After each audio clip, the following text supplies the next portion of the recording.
the truth. Take the truth.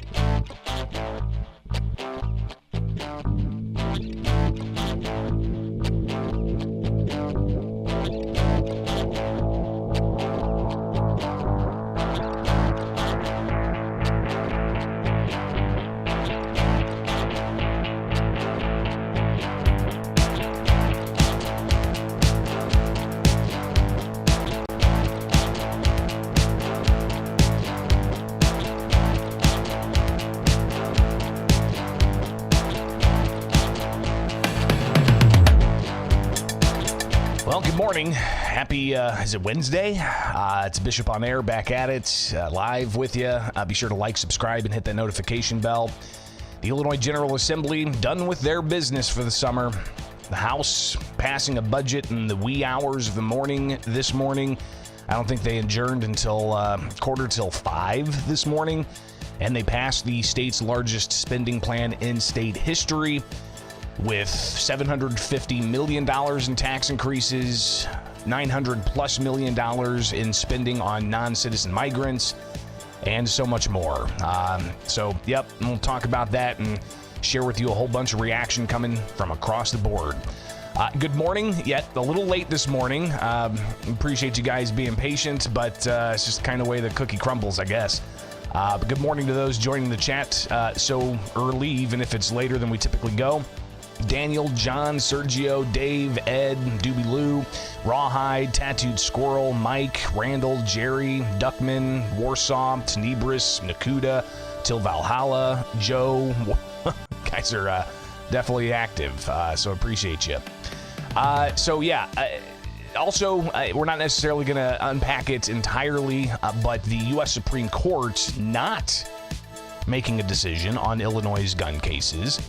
So still another day for that. And they've got more conferences that they'll have, and we'll see what happens with the state's ban on firearms and whether or not the U.S. Supreme Court's going to take that up. But we also have the action in the Southern District of Illinois federal courts, which later on this week we'll delve deeper into that to get the latest on that. So appreciate you guys being here each and every weekday morning with Bishop on Air. Brief breather, and we'll come back and unpack the budget. So stay tuned. It's Bishop on Air.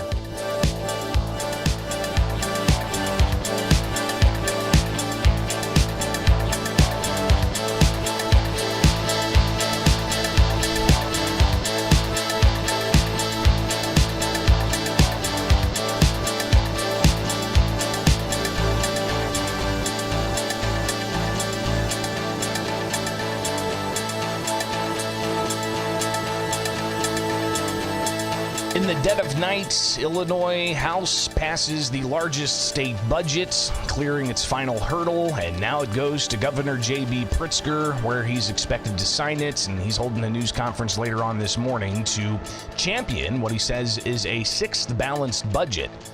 But some concerned it increases taxes too much, spends too much, and uses various gimmicks like fund sweeps to pad the budget now that there are no more increased federal tax dollars from the COVID-19 pandemic. It's Bishop on Air. Like, subscribe, hit that notification bell. Appreciate you guys being here. And the House was in all throughout this morning.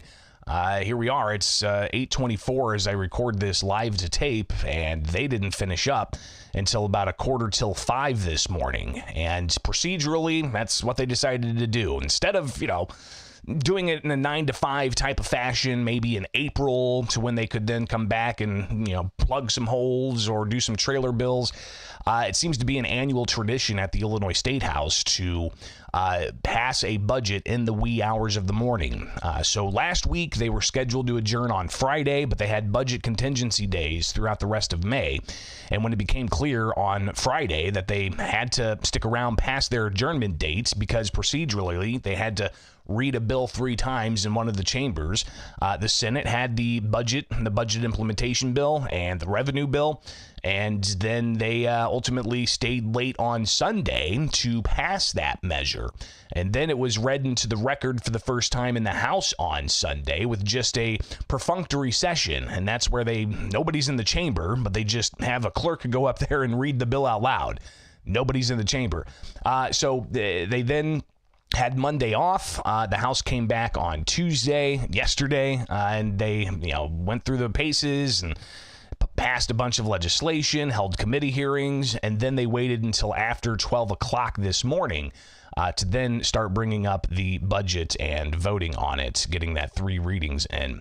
But lots of reaction here. So let's go through this together, including from Governor J.B. Pritzker, who released this statement saying that for the 6th consecutive year, the General Assembly and I have passed a balanced budget that uplifts the working families of Illinois, saves more money in our rainy day fund, creates jobs, lowers taxes on small businesses, grows our economy, and continues our track record of fiscal responsibility.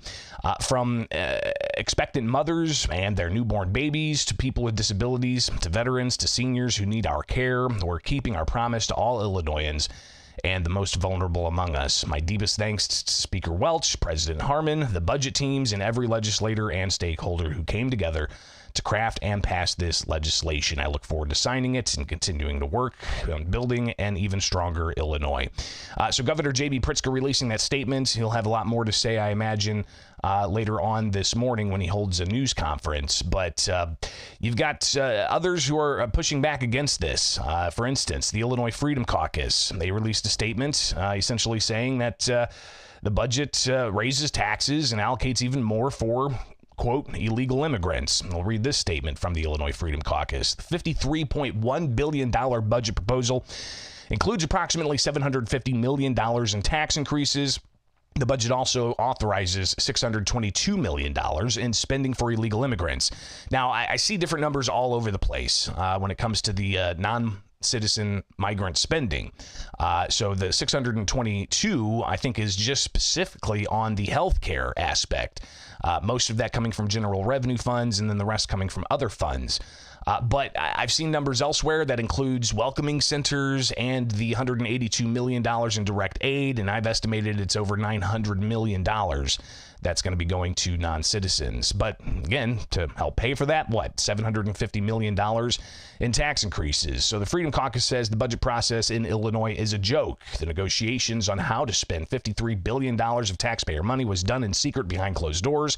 We all know we're required by law to pass a budget, and we have had 5 months to work on a budget, and yet we had only essentially a weekend to view the budget before being asked to vote on it. The heavy-handed approach the majority party employs in the budget process is an affront to the hardworking Illinoisans of the state.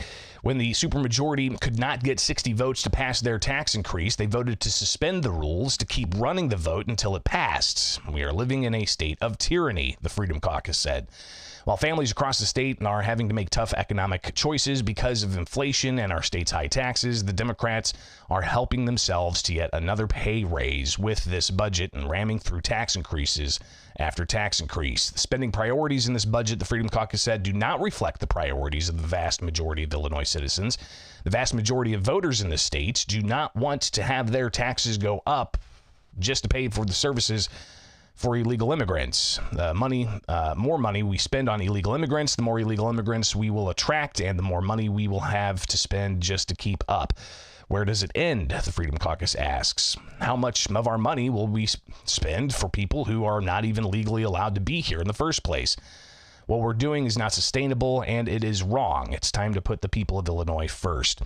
So that's a statement from the Illinois Freedom Caucus. But you had House Republicans decry the process, including State Representative Schmidt, who spoke out against the legislative pay raises. Here's a bit of that debate last night. Raises in this, and if so, what percentage?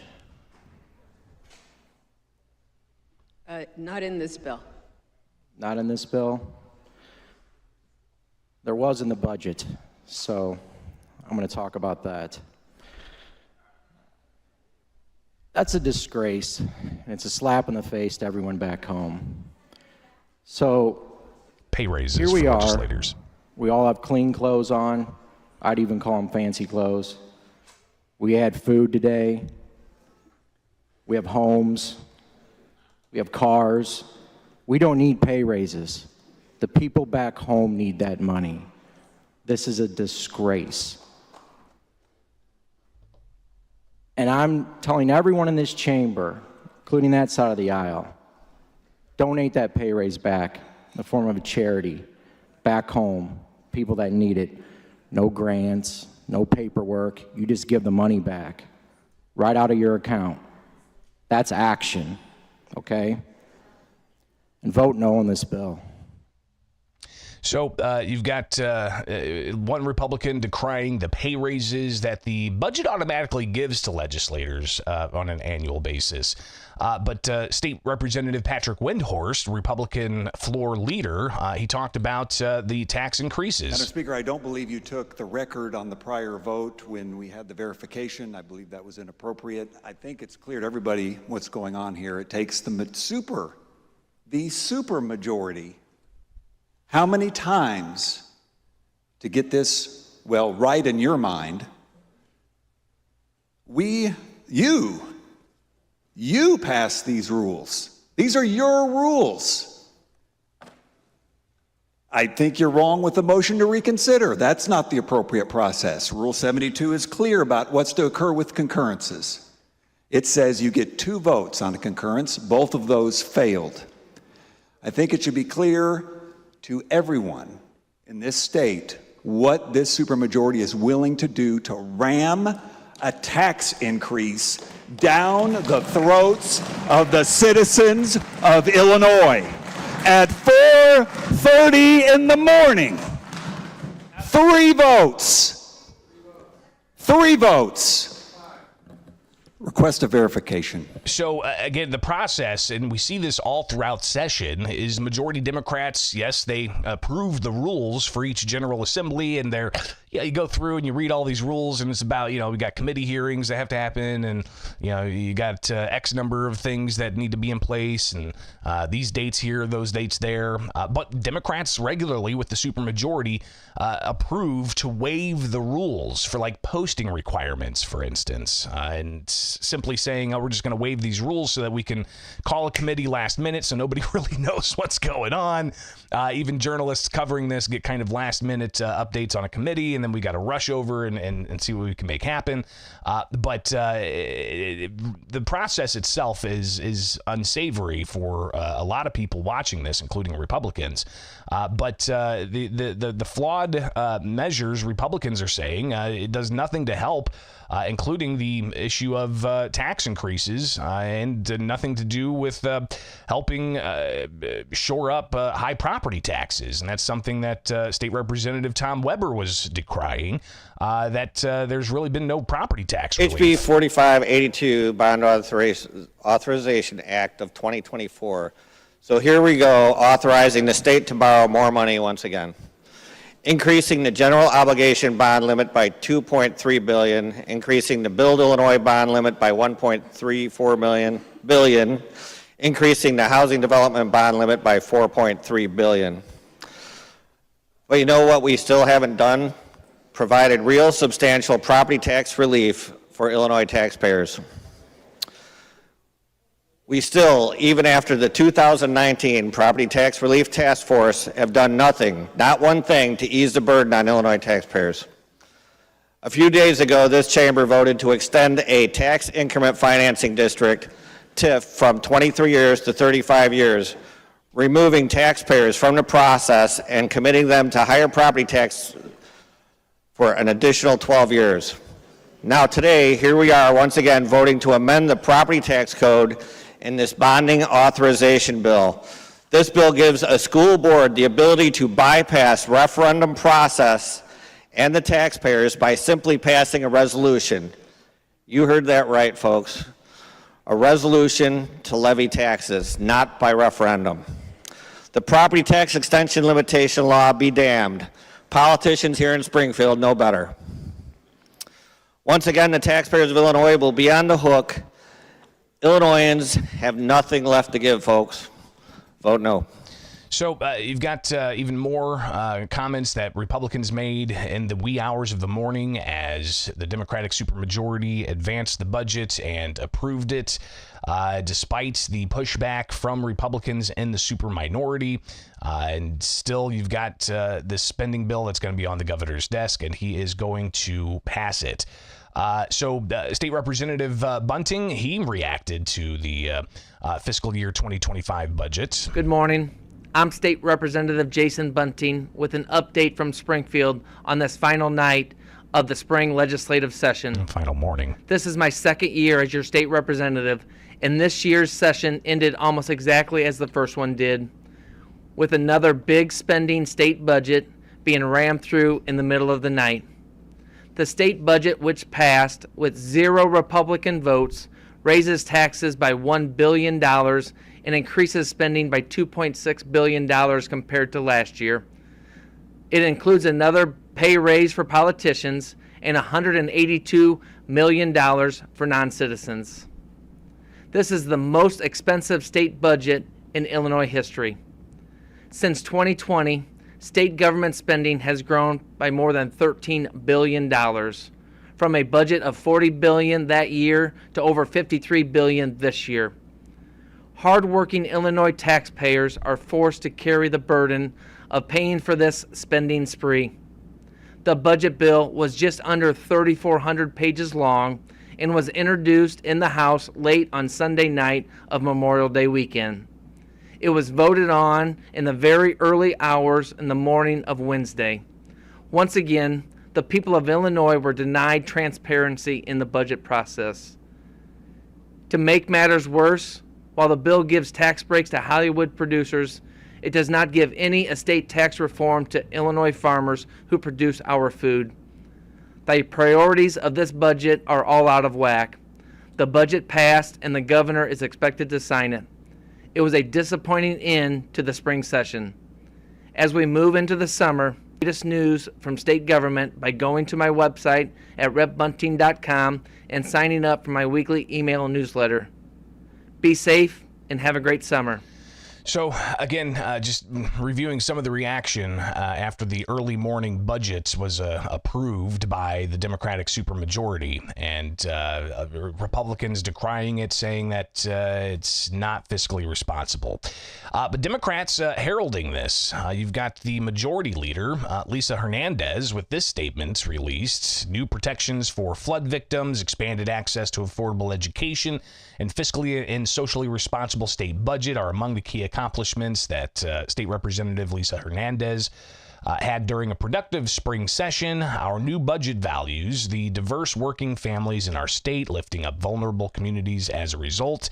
By investing hundreds of millions towards ongoing public safety efforts, our communities are better positioned to prevent crime and keep our neighborhoods safe. We also added hundreds of millions to our cities, towns, and villages, ensuring communities like Cicero and Lyons can tackle the challenges we face. I look forward to talking with families about how Springfield continues to work for them.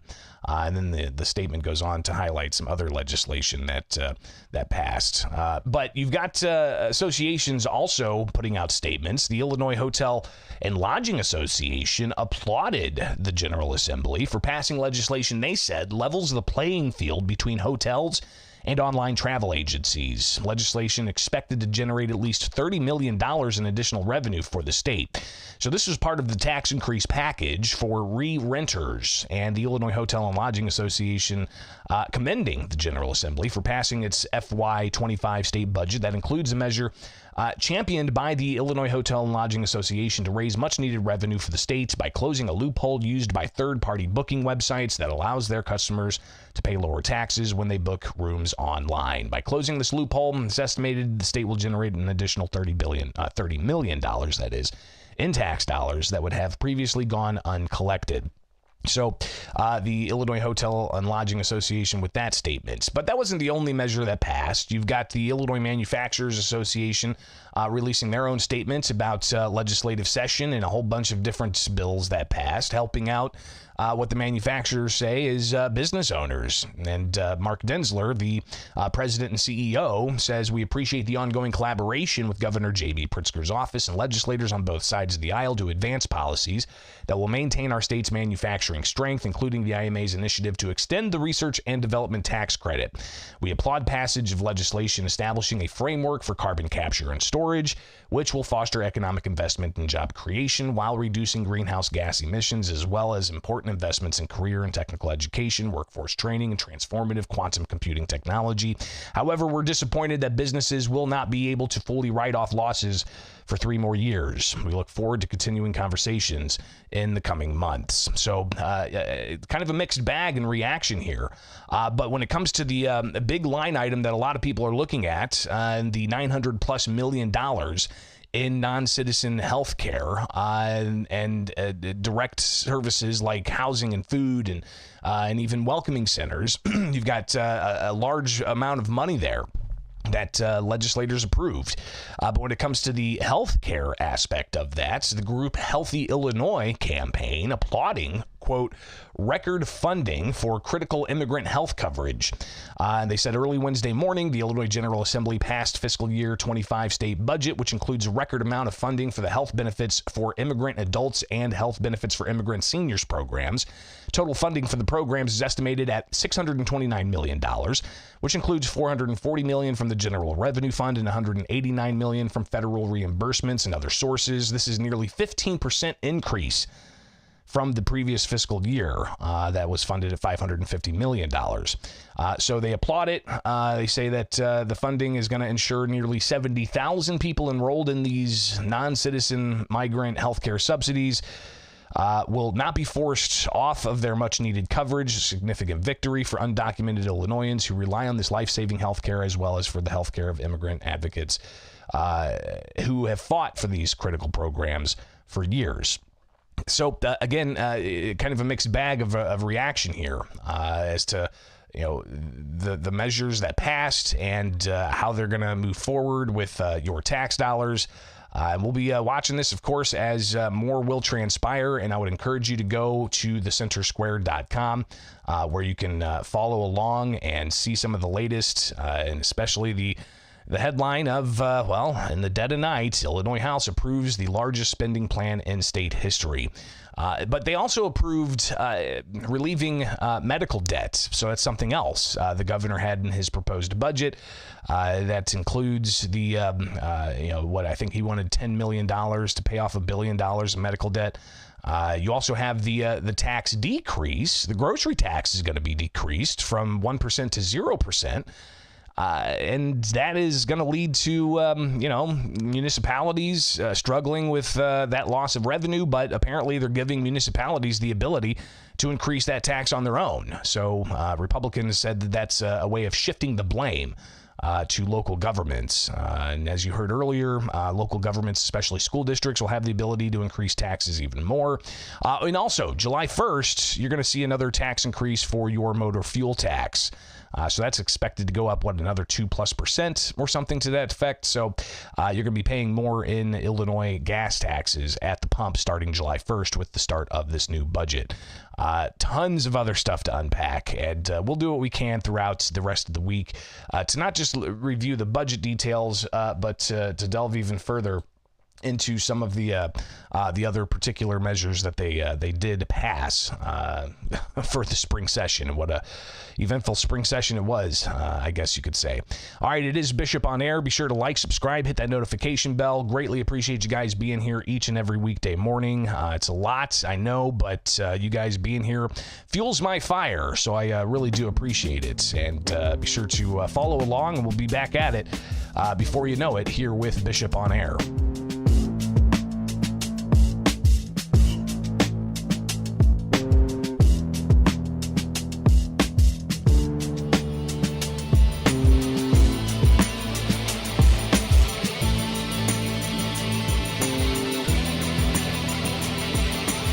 All right, guys, that's all I got for you. Appreciate it. Hopefully you are more informed than your colleagues, because you tune in, and you should tell them to tune in so that they can stay informed what's going on here in Illinois. You've got shout-outs going to those still with us in the live chat. John Booch, Patrick Burnett, Doobie Lou, Tenebris, Yosemite Sam, Sean, Titus, Warsaw, still hanging out, Festus, Oscar Mike, Keith, Trevor, JL, Till Valhalla, Jerry, who else we got? Randall, John, Save the Humans, Rawhide, Really do appreciate you guys being so active and sounding off. Tattooed Squirrel. Good stuff, guys. Follow me anywhere. Just search Bishop on Air. You can find me on X, on YouTube, on Facebook. Again, just search Bishop on Air. Have a great day, guys. We'll see you back here tomorrow. All right.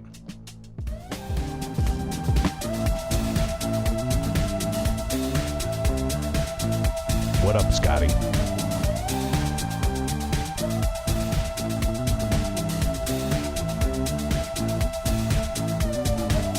What up, Chubby Guy Customs? Joe, back at you.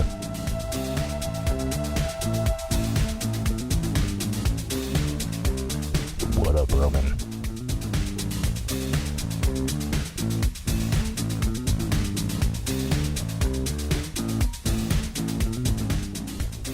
Appreciate you, Kevin. Shout out to Ed. Later on, Festus. Cheers, Nakuda. Appreciate it, Ricardo. All right, guys. Later on. I gotta get some sleep.